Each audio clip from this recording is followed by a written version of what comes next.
In this video, we will discuss and revise the chapter first of class 11th physics, that is physical world. So mainly इस chapter को हम दोनों तरीके से revise करने वाले हैं, मतलब कि एग्जाम पॉइंट ऑफ व्यू से भी और नॉलेज के लिए भी। एग्जाम पॉइंट ऑफ व्यू से इसलिए क्योंकि इस चैप्टर से हमारा 1 मार्क्स का क्वेश्चन कभी कभी एग्जाम में आ जाता है, और नॉलेज के लिए इसलिए क्योंकि इस चैप्टर में हमारी some basic definitions and laws हैं जो कि हमारे फिजिक्स में नेक्स्ट चैप्टर्स हैं उसमें हमारी हेल्प करेंगे। So let start.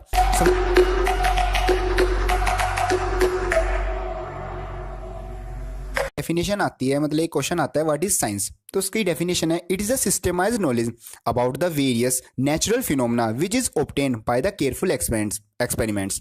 मतलब कि जो साइंस है वो एक हमारी सिस्टमाइज्ड नॉलेज है जो कि हमें केयरफुल एक्सपेरिमेंट करने के बाद मिली हुई है अबाउट द नेचुरल फिनोमेनाज। और जो हमारी साइंस होती है वो हमारे 2 टाइप्स की होती है, सबसे पहले biological science and second is physical science. Biological science मतलब जिसमें हम लिविंग थिंग्स के रिलेटेड पढ़ते हैं, और फिजिकल साइंस जिसमें जो कि आती है हमारी केमिस्ट्री और फिजिक्स, मतलब जिसमें हम नॉन लिविंग थिंग्स के रिलेटेड पढ़ते हैं। नेक्स्ट डेफिनेशन आती है हमारी फिजिक्स, तो उसका मतलब है it is a branch of science and the study of basic law of nature and their manifestation in different natural phenomena is known as physics. मतलब कि जो हमारी फिजिक्स है वो एक साइंस की ब्रांच है जिसमें हम स्टडी करते हैं कुछ basic laws of nature and their manifestation in different natural phenomenas, मतलब कि जो उनकी प्रेजेंटेशन है डिफरेंट नेचुरल फिनोमेनाज में हम उनको स्टडी करते हैं। नेक्स्ट आता है हमारा scope and excitement of physics, मतलब कि इसमें हम कवर करने वाले हैं कि जो हमारी फिजिक्स है वो किन किन टॉपिक्स को कवर करती है, मतलब जो फिजिक्स है हम उसमें किस किस टाइप के टॉपिक पढ़ने वाले हैं। So on the basis of magnitude of physical quantity we divided the physics in 2 parts, first is macroscopic and second is microscopic.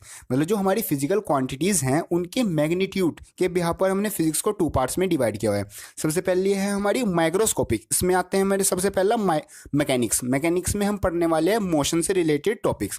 Second is electrodynamics, इसमें हम पढ़ने वाले हैं इलेक्ट्रिक चार्ज से रिलेटेड टॉपिक्स। थर्ड आता है हमारा ऑप्टिक्स में हम पढ़ेंगे जो हमारी रेज होती हैं, लाइट्स होती हैं, उनसे रिलेटेड टॉपिक्स। और लास्ट आती है हमारी थर्मोडायनेमिक्स, इसमें हम पढ़ने वाले जो टेम्परेचर और हीट और टेम्परेचर से रिलेटेड टॉपिक्स हैं उनको। सेकेंड पार्ट है हमारा माइक्रोस्कोपिक में हम कवर करने वाले हैं क्वांटम फिजिक्स को। सो नेक्स्ट इंपॉर्टेंट टॉपिक आता है हमारा फंडामेंटल फोर्सेस इन नेचर, मतलब कि जो हमारा नेचर है उसमें हमारी कुछ 4 फंडामेंटल फोर्सेस वर्क करती हैं। उसमें सबसे पहली फोर्स आती है हमारी ग्रेविटेशनल फोर्स। इसका मतलब है it is a mutual attraction between the bodies by the virtue of their mass. मतलब कि जो हमारी यूनिवर्स है उसमें जितनी भी बॉडीज़ हैं, मतलब जो भी बॉडीज़ हैं उनके बीच में एक फोर्स ऑफ अट्रैक्शन होती है by the virtue of their mass. मतलब किसी भी बॉडी में कितना भी मास होगा वो एक दूसरे को अट्रैक्ट करेंगी, उस फोर्स को, जिस फोर्स से वो एक दूसरे को अट्रैक्ट करेंगी उस फोर्स को हम बोलते हैं gravitational force.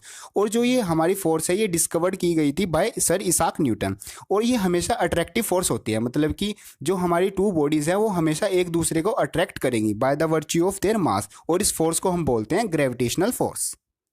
So next force आती है हमारी इलेक्ट्रोमैग्नेटिक फोर्स। इसका मतलब है it is a force associated with charged particles. मतलब कि जो हमारे चार्ज्ड पार्टिकल्स हैं पॉजिटिव एंड नेगेटिव, उनसे हमारी एक फोर्स एसोसिएटेड होती है, उसको हम बोलते हैं इलेक्ट्रोमैग्नेटिक फोर्स।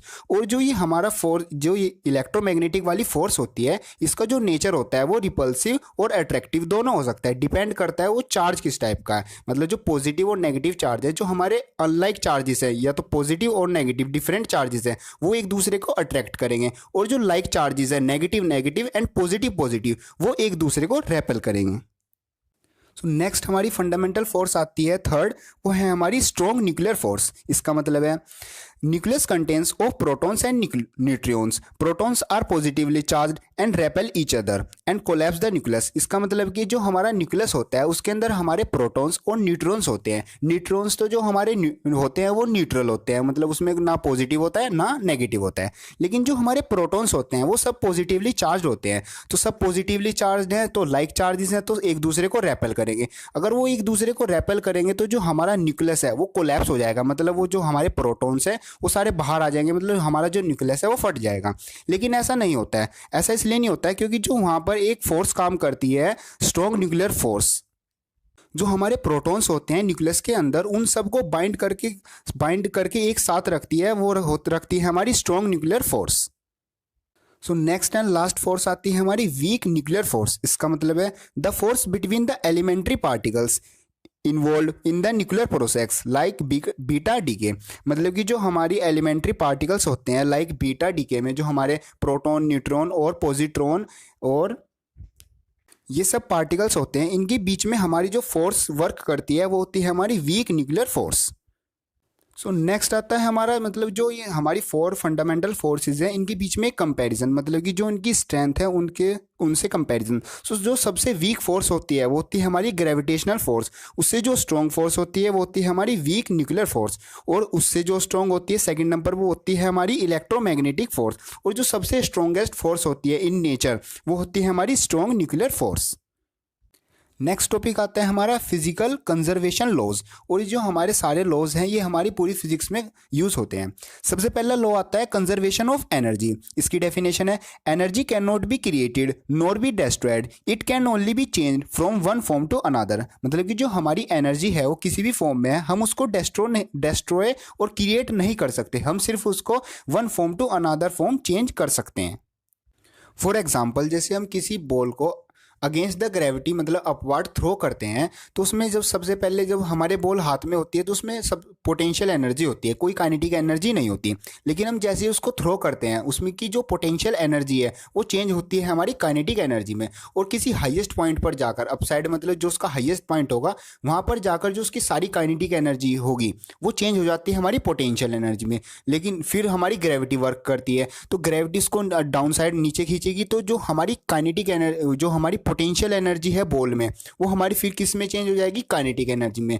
और जब हमारे जो बॉल है वो वापस हमारे पास आ जाएगी, फिर जो हमारी जो काइनेटिक एनर्जी थी जिस स्पीड से वो नीचे आ रही थी ड्यू टू द ग्रेविटी, वो जो सारी काइनेटिक एनर्जी थी वो हमारी किस चीज़ में चेंज हो जाएगी, पोटेंशियल एनर्जी में। इसी तरह जो हमारी कंजर्वेशन ऑफ एनर्जी है ये वर्क करता है, मतलब जो एनर्जी है वो one form to another form change होती है। तो नेक्स्ट लॉ आता है हमारा कंजर्वेशन ऑफ मास। ये भी सेम ऐसी है, mass can neither be created nor be destroyed but according to the Einstein equation E is equal to mc square. इसको थोड़ा मॉडिफाई किया गया था, जो एक्सोथर्मिक रिएक्शन हुई थी उसकी बिहार पर इसको थोड़ा मॉडिफाई किया गया था, ये लॉ बन गया था। मतलब ये इसकी डेफिनेशन हुई थी फिर the mass of the products in a chemical reaction must be equal to the mass of the reactants. मतलब कि जो हमारा इक्वेशंस है, जो केमिकल रिएक्शन है, उससे पहले जो टोटल मास है और जो बाद में टोटल मास है वो हमारा इक्वल होना चाहिए। नेक्स्ट एंड थर्ड लॉ आता है हमारा कंजर्वेशन ऑफ मोमेंटम। सबसे पहले हम समझ लेते हैं मोमेंटम क्या है। Momentum is a quantity of motion of a moving body. मतलब कि कोई भी हमारी मूविंग बॉडी है उसमें कितना मोशन है उसको हम बोलते हैं मोमेंटम, और ये एक हमारी वेक्टर क्वांटिटी है। सो जो हमारा law of conservation of momentum है उसको हमने 2 टाइप्स में डिवाइड किया हुआ है on the basis of motion. मतलब कि जो उसका मोशन है वो स्ट्रेट लाइन में है या फिर एक सर्कुलर पाथ में है। तो पहला लॉ आता है हमारा कंजर्वेशन ऑफ लीनियर मोमेंटम। मतलब कि जब हमारी बॉडी स्ट्रेट लाइन में यूनिफॉर्म मोशन से ट्रेवल करेगी तो हमारा यूज होगा कंजर्वेशन ऑफ लीनियर मोमेंटम। इसमें होता है if no external force acts on a system its linear momentum remains constant. मतलब कि कोई भी हमारी बॉडी यूनिफॉर्मली मूव कर रही है, अगर हम उसमें कोई भी एक्सटर्नल फोर्स नहीं लगाएंगे तो जो हमारा लीनियर मोमेंटम है वो हमें हमेशा हमारा कांस्टेंट रहेगा। सेकंड आता है हमारा कंजर्वेशन ऑफ एंगुलर मोमेंटम। मतलब कि if no external torque acts on a system its angular momentum remains constant. मतलब कि जो हमारी बॉडी है वो सर्कुलर पाथ में जो मूव कर रही है, अगर हम उस पर कोई भी एक्सटर्नल टॉर्क नहीं लगाएंगे, टॉर्क मेनली हमारा होता है एक तरह का फोर्स ही है, लेकिन अगर कोई हमारी बॉडी सर्कुलर पाथ में मतलब सर्कुलर टाइप मोशन में करेगी तो हम जो फोर्स लगेगा उसको हम बोलते हैं टॉर्क। तो जो वहाँ पर टॉर्क कोई एक्सटर्नल टॉर्क नहीं लगेगा तो जो हमारा सिस्टम का जो एंगुलर मोमेंटम होगा वो हमेशा हमारा कॉन्स्टेंट होगा। नेक्स्ट एंड लास्ट लॉ आता है हमारा कंजर्वेशन ऑफ चार्ज। इसका मतलब है the net charge of an isolated system remains constant. मतलब कि जो हमारा the amount of positive charge minus the amount of negative charge in the universe is always conserved. Means जो हमारा इलेक्ट्रिक चार्ज है उसकी जो नेट क्वांटिटी है वो हमेशा यूनिवर्स में कंजर्व्ड रहेगी। So this is the revision of chapter first class 11th physics. आपका कोई भी क्वेश्चन है या फिर आपकी कोई टॉपिक समझ में नहीं आया है तो प्लीज़ आप उसको कमेंट करें, and if you think the video is helpful go like and share it. Thank you.